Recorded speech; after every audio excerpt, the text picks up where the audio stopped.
2 নং যে প্রশ্নটি রয়েছে, যদি a প্লাস বি ইকুয়াল 5 ও এ বি ইকুয়াল 3 হয় তাহলে এ কিউব প্লাস বি কিউবের মান নির্ণয় করো। এবং 3 নং যে প্রশ্নটি রয়েছে, যদি a মাইনাস বি ইকুয়াল 6 হয় এবং এ বি সমান যদি ট্রু হয় তাহলে এ কিউব মাইনাস বি কিউবের মান নির্ণয় করো। অর্থাৎ আমাদের পরবর্তী যে দুটি সূত্র রয়েছে এখানে, এ কিউব প্লাস বি কিউব এবং এ কিউব মাইনাস বি কিউব, এই দুটি সূত্র হচ্ছে অনুসিদ্ধান্ত সূত্র। কি সূত্র?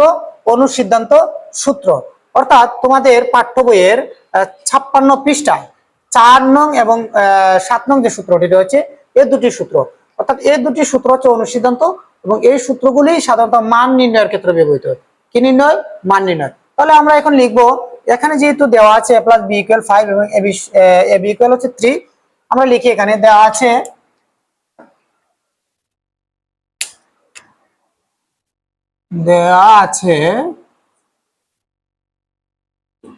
দেওয়া কি আছে, a প্লাস বি ইকুয়াল হচ্ছে 5, তাহলে আমরা লিখবো এখানে a প্লাস বি ইকুয়াল হচ্ছে 5, এ বি ইকুয়াল কত? এ বি ইকুয়াল হচ্ছে 3, এ বি ইকুয়াল হচ্ছে 3। তাহলে আমাদের প্রশ্নে কি দেওয়া আছে? A cube plus B cube, সূত্রে কি দেওয়া আছে? A cube plus B cube, অর্থাৎ সেম। তাহলে আমরা এটি বসিয়ে দিব, A cube plus B cube. তাহলে সূত্রটি কি? সূত্রটি হচ্ছে a plus B whole cube minus 3ab into a plus B. তাহলে আমরা লিখবো এখানে a plus B whole cube minus 3ab into a plus B. ঠিক আছে, এখন আমাদের কি করতে হবে? এখানে a প্লাস বি এর একটি মান দেওয়া আছে কত? 5। তাহলে 5 cube minus 3 into a b equal কত আছে? a b ইকুয়াল হচ্ছে 3 into a plus b equal কত? 5।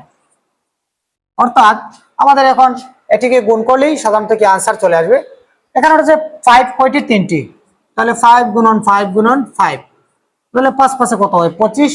5 25 কত হয়? 125। তাহলে আমরা লিখবো এখানে 125। তারপর কি রয়েছে? মাইনাস, তাহলে 3 5 15, 15 আর 3 15 কত? 3 15 হচ্ছে 45। অর্থাৎ 125 থেকে এখন আমাদের কি করতে হবে? 125 থেকে 45 বিয়োগ করতে হবে। তাহলে 125 থেকে 45 যখন আমরা বিয়োগ করে দিব, সেখানে থাকবে কত? 18, মানে 80। এটি হচ্ছে এ কিউব প্লাস বি কিউব এর মান নির্ণয়ের উত্তর।